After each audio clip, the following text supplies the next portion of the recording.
Hi, and welcome back to the Pumping It podcast. I am your humble host, co-host, Kevvy, and with me as always is the great Arnold Schwarzenegger. Arnold, how are you doing? Shh. I can hear him on the roof. There's a pigeon that's always hanging around here. And I know it's the same guy because he looks like he's wearing airplane goggles from World War I. The bird looks like that? Yeah, you've seen him. He's the guy. Can you hear him? He's up there. I don't hear anything. It's weird. It's like living in an apartment and then the person above you is like a really, really tiny person with like tap shoes on because that's his little claws that's sticking on the roof. You think he's gone. Sorry, but I get excited when he comes to visit because I'm like, I know that guy. You know, he's like a bird celebrity. Well, because you see the goggles on his face. It's probably a few different birds, and you just can't tell the difference. I call him Billy Bishop. That's what I call him. You named the pigeon? Yeah, Pigeon Billy Bishop. Well, I don't always say the pigeon part. I always say, hey, Billy. Yeah. Yeah, so people probably think I'm a little bit cuckoo because I'll be walking around and I see a pigeon. Sometimes I see a pigeon that I think looks like him. I'm like, hey, Billy, sorry, ma'am. You know, I don't know whoever that pigeon is. I don't know who the pigeon is. How do you know it's the same pigeon every time? Well, because of the goggles, right? So around his eyes, it looks like he's wearing like aviator goggles from the World War I, you know, like the Red Baron. Yeah. They used to fly the airplanes. So he looks like he has the goggles on. So I see that guy and I go, well, that makes sense because he's flying. But then I realize probably not actually wearing goggles because his eyes, you know, pigeons have evolved to not need goggles. I don't think they evolved to not. Well, they don't wear them. I don't think they ever wore goggles. Well, I mean, they don't. Well, maybe they didn't wear them, but they don't need them. So they've evolved the need for not having goggles, which would be handy because sometimes I would ride the motorcycle and I'd have to put the sunglasses on. So if I had pigeon eyes, then I would, but then they'd be on the side of my head, which would make it hard to see forward, which you need to do when you're riding a motorcycle. That's true. Yeah. So, and also your helmet wouldn't fit properly. It'd be like, this helmet's rubbing up against my eyes. That'd be painful. Have you ever had the scratched cornea? It's not fun. Yeah, you'd have to get a custom helmet if you had pigeon eyes. Yeah, totally. Because they'd be on the sides of your head. I think it would be okay if you had fish eyes and then had that helmet because it would fit. Because you'd have like fish and pigeons have basically the same eyes. I mean, they're different sizes. Yeah. You don't have like fish eyes on the side of a pigeon's head because also fish eyes are for underwater, pigeon eyes for in the air. Yes. Yeah. You had pigeon eyes underwater, you'd be like, I can't see anything. Well, I think you think that they're the same kind of eyes because they're on the sides of their heads. Well, it's the same location. Yeah. Yeah. I don't know that means it's the same eye. Well, I know that San Diego is different than Los Angeles, but they're both next to the water. So they're both location-wise similar. So if you said, are they both seaside towns? Yeah. So are those both seaside eyes? Seaside eyes. The whole time was getting you ready for a joke. I thought there was a joke. Here comes the joke about the pigeons. Yeah. They see sideways. Yeah. Yeah. Chameleon eyes would be cool though. That's not a joke. Yeah, you're serious about that. Yeah, that's a serious thing. If you had eyes that move around like their eyes, they can't see what I'm doing with my hands, but I'm moving my hands around like they're like eyes, like a chameleon. Yeah, Arnold's moving. He has his hands to the side of his head, and he's moving them around. Hear that? That's me moving my hands. Maybe they can get a better mental picture. Yeah. Yeah. Oh, there's that pigeon again. Yeah, I know. It sounds like he's getting fatter. Yeah. I've been putting a lot of pie out there, though. You've been putting pies on the roof of this building for the one pigeon? Well, other pigeons can have some too, as long as they let him have his first. Because I don't like the idea that Billy doesn't have anything to eat. Yeah. But if sometimes it's a raccoon to get up there and try to take Billy's food, I'd be like, I'm not having it. Yeah. I'm going to get a water pistol. You get a water pistol for a raccoon? Some of those raccoons, they don't take kindly to that, though. They don't like it? No, they'd come right at you. They got no fear. Yeah. And I'm like, hey, don't you know who I am? They don't care. Raccoons are not fazed by celebrity. They don't watch a lot of movies. Yeah, I don't think they've seen your movies. They're probably not old enough. Because how old do raccoons get to, like 5 or 6? Yeah, I don't think... Yeah, you got to be like 13 to see most of my movies. That's true. So they're not going to let the raccoon in. How come you don't make very many G-rated pictures?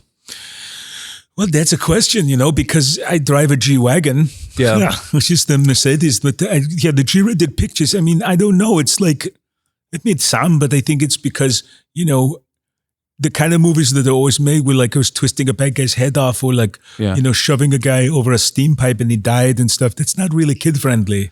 It's You interesting. don't see that in the Muppets a lot. They don't do that at all. No. That's what's interesting though, is that Kindergarten Cop was like an attempt at a family movie, but you still killed a bunch of people in it. Well, yeah, I mean, you got to have something for everybody. That's true. So but this also, don't forget, Kindergarten Cop came out on video after the fast forward button already existed. So it's up to the parents at that point to take, You're right. You can't babysit everybody. There has to be a point where you can say to people, you can fast forward through this scene. But also, Kindergarten Cop, I could understand why they might think that it was actually a kid that was a cop. Because that was, when I first read it, I thought, who's going to play? Is it going to be me doing the voice of a tiny person? Like a little 5-year-old or something? And then they have a gun, which I don't advocate giving 5-year-olds guns, but this was the late 80s. It was a different time, when we made that movie. Right. Yeah. So just to clarify, you're against children having guns. Pretty much, yeah. Unless you live somewhere where it's really dangerous, like if there's bears everywhere. Yeah. Like, I don't know if you've seen Russian kids, but they probably need guns. They probably have guns. What kind of weapons should children have? Oh, probably you don't want to arm your children. Yeah. Yeah, that's probably just a good, but I mean, if we're talking, if you had to, you don't want to give them nunchucks because they're going to hit themselves in the head. That's the number one thing, because that's what I do. You hit yourself in the head with nunchucks? I'm a grown-up and I hit myself with the nunchucks. Oh, man. Well, because I think I can do it better than I can, and I start to whip it around, and then I do this thing where I try to pass it from one hand to another, and I almost always hit myself in the face. Oh, man. Yeah, that's not good. On the testicles, which is even worse. Oh, you hit yourself it's there? Not good. Yeah. Yeah, one time I hit myself in both at the same time because I was holding it by the chain, and and that's the way that works. But I think with kids, you probably, you'd want it to be some sort of weapon that would look like a kid's toy, like maybe like a frisbee with knives on it, or like a hula hoop with like a lightsaber. No, that would cut you in half, though. Yeah. You could maybe incorporate those into your next movie, though. It sounds like pretty cool. Hula hoop lightsaber is a bad idea, because if you've seen the lightsaber, they cut from the Star Wars movie, they cut everything in half. But if you had a hula hoop, you'd be like, hey, check this out, bad guy, Darth Vader guy, and then it would turn on, and then you just cut yourself in half. Right. Movie would be over pretty quick. The frisbee with knives coming off of it, I think, is a good weapon. But where are you going to grab it, though? Well, you just don't have knives in the one part where you grab it. You don't know anything about aerodynamics. It's not going to fly because it has weight all around the other edge. And then, you see what I mean? Yeah. So maybe you'd need some sort of handle on it. Or it has its own launcher. A launcher is a good idea. Yeah. Like a lawn chair? No, it's like a gun that shoots the frisbee at first out of it. I thought you meant like a lawn chair. No. I made this mistake once before. I was making a movie and they said, you have a rocket launcher. And I was like, that seems like a great way to get around. Yeah. You're sitting there having a nice margarita. Hey, what a nice day. Then you're in the pool. See, I think that was my rocket sound. That's cool. Yeah, right. I've been working on it. I think a lawn chair. Sometimes I make that noise when Billy flies over. Oh, yeah? I go, oh, cool. Go get them, Billy. Yeah. I pretend in my head that he's shooting down the Red Baron. Does he ever acknowledge you? No, he's busy. Yeah, he's busy. He's got stuff doing. He knows me, though. Yeah. He looks down. Yeah? Yeah, sometimes I think he's flying, and then with one of his eyes, he looks down and goes, that's that guy who gets me the pie. I like that guy. Oh, yeah. He doesn't know my name, though. You haven't introduced yourself? Well, I talk to him, but he doesn't know who I am. They don't speak English, pigeons. Oh, okay. I don't know what they speak, but it's not English. Or if he does, he's very rude. Right. Because I say, hello, Billy. And then he just walks around and he's basically not really interested in me unless there's pie involved. Really? Yeah. You feel used? No, that's about right. Yeah. I mean, you're always more interesting if you have pie. Yeah. If you've talked to a person on the street and you're just talking to them, you're just a normal person. But then if that person's holding a pie, the whole time you're like, this is interesting. Where did that pie come from? Where's that pie going to? You know what I mean? Yeah. Have you ever seen someone with a pie and just ignored the pie? No. Your first question is like, what's in there? Is that potato?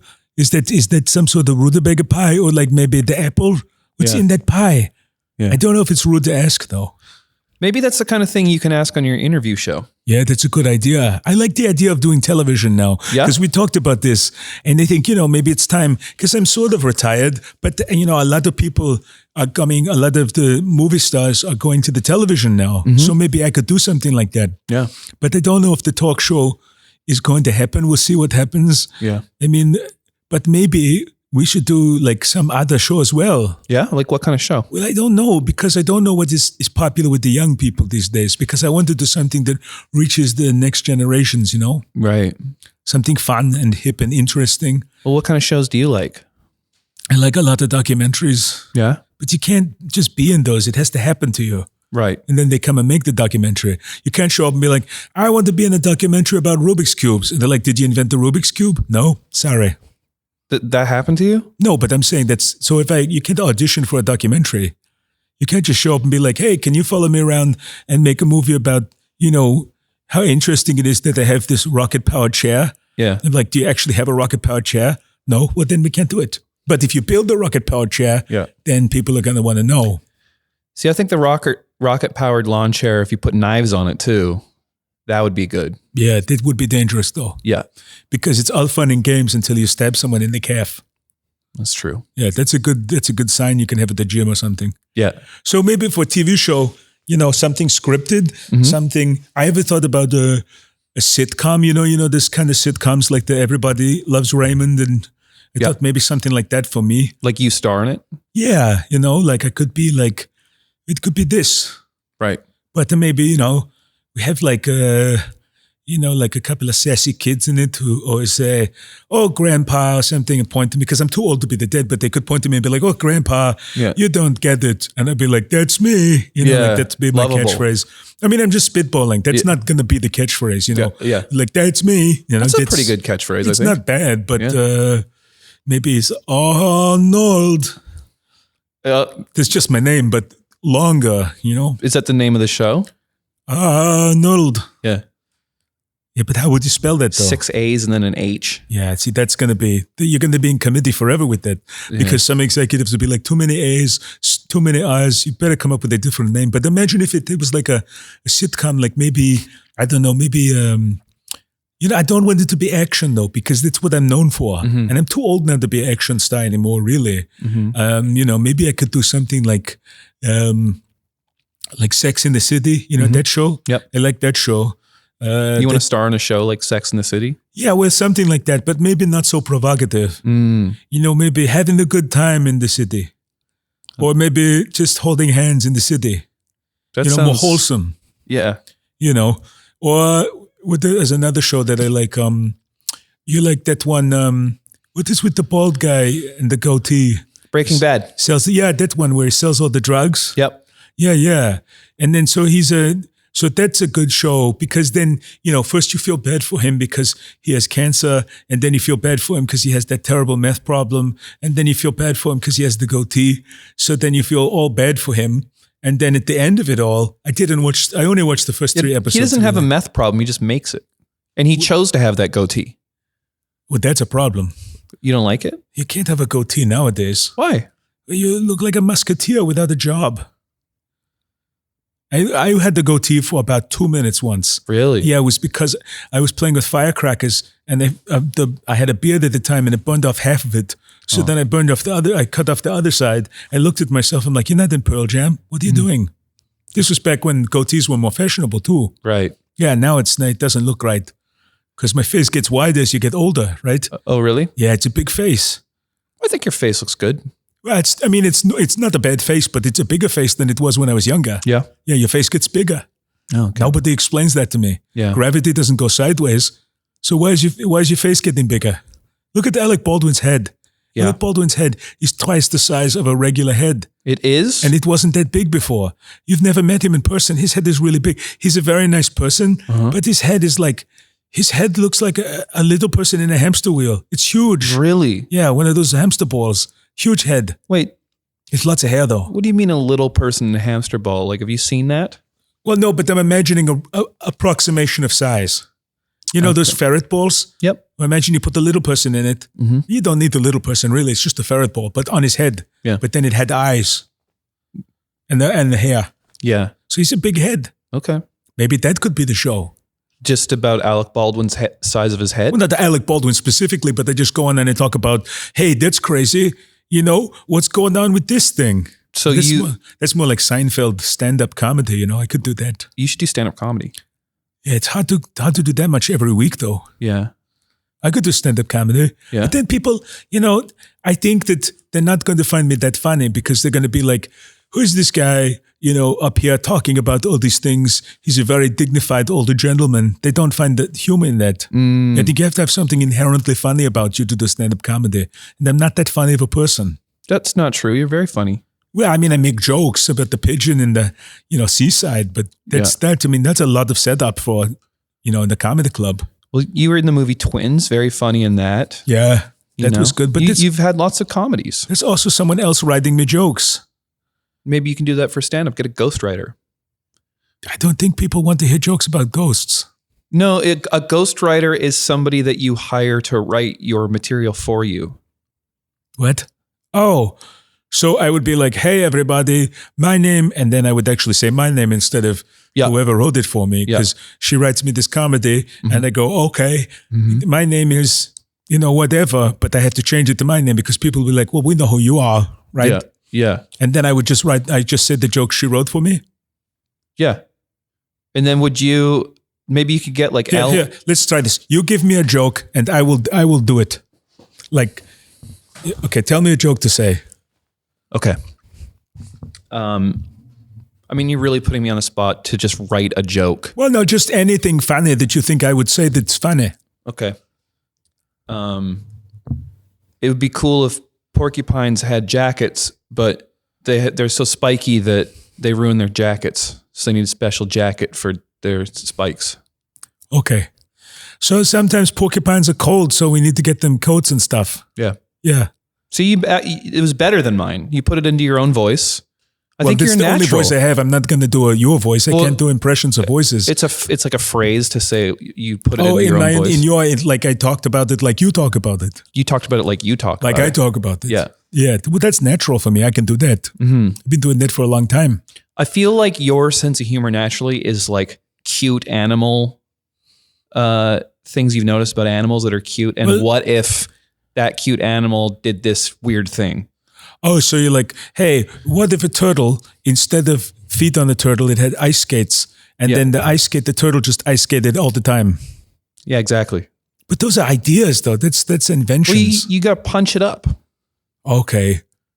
What if the turtle had the ice skate feet, but then also the turtle also had a jacket like a porcupine? That doesn't work. No, but you just combined the two premises that you had into one. See, we're going to have to hire a writer if we do a TV show because we're never going to be able to write these things by ourselves. Well, maybe Ellen could do it.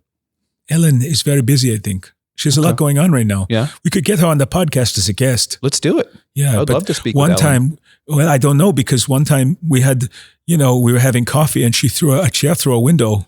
She threw a chair through a window when you were at coffee? No reason, just freaked out. Of your house? No, we were at the Starbucks. Oh my goodness. And everyone's like, oh my goodness, why is Ellen throwing chairs at Arnold Schwarzenegger? And I was like, it's not me. She's just angry because, whatever, they got her order wrong or something. Yeah. Yeah. She's known to be a little bit like that. Yeah. But who isn't? Yeah. These are difficult times. You're a calm person. I'm pretty relaxed, yeah. I don't really get too excited or too angry or anything. When I was younger, I would get like, but now I'm just sort of like, hey, what's up? Yep. Things calm me down. I watch pigeons, You love pigeons. They're great. Who else likes pigeons is Mike Tyson likes pigeons. We should get Mike Tyson on. That would be amazing to have him on. Do you know him? He could meet, no, you know him though. He could meet Billy, your pigeon friend. Yeah, maybe he could probably already know each other. They probably do. Maybe he could tell me what kind of pigeon that is. Yeah. Yeah. I think it's like just a regular pigeon, but I don't think that's the scientific name. I don't think so either. No. Yeah, we should have him on. All right, Arnold. Well, we're nearing the end of the episode. Is there any fitness advice you'd like to bestow on our listeners? Yeah, it's important that if you're going to be exercising, that you make sure that you do enough exercise to get in the shape you want to. So don't do too much though. Like it's a lot of people go to the gym and they're like, I'm just going to lift everything as heavy as I can. That's not because that's not real life. In real life, you're not going out there every day lifting a piano. Right. But you might lift a piano stool every day. So what you do is you get strong enough that you could lift a piano if it fell on your toe or something, because that's important. But then just be out there. So basically, take what you want to lift to the gym with you, and then lift it there. But don't forget to take it home with you because they don't want you cluttering it up. Okay. Yeah. So garage sales are good for that because you can go to a garage sale and be like, "That's a heavy thing to lift." Yeah. And then they'll be like, "You going to buy that?" Be like, "No, but I'm lifting it." You're just working out at a garage sale? Yeah. They just like having people to talk to. Yeah, that's good advice, I Yeah, guess. it's fitness. Fitness is everywhere. Yeah. That's going to be a new shirt that I'm going to make. Fitness is everywhere. That sounds great. Hey, grab that tree branch, do a chin up. You know? Yeah. You can do squats on the subway. It's true. Anytime you want, just fitness is everywhere. That's great. You know, you can do push-ups on the street, but not on the street because you might put your face in the dog poop or something. That's not good. So don't do push-ups where it's clean. But you could do that anywhere. It's great advice. Just jog on the spot. Yep. Yeah. Okay. Well, thank you, Arnold. That was fun. It's good to catch up again. I think it's good to see you. Good to see you as well. Because sometimes you're on the other side of the house. I don't know where you are. I know. Yeah. I'm sleeping. Yeah, you sleep a lot, I think. But you don't sleep. No, well, I don't need to. I did a lot of sleeping when I was younger. You got it out of your system? I did. Yeah, I think you only have so much you have to do. It's like a battery. You got to recharge and then once a month I'll sleep for like 24 hours. Yeah. Then I'm good to go.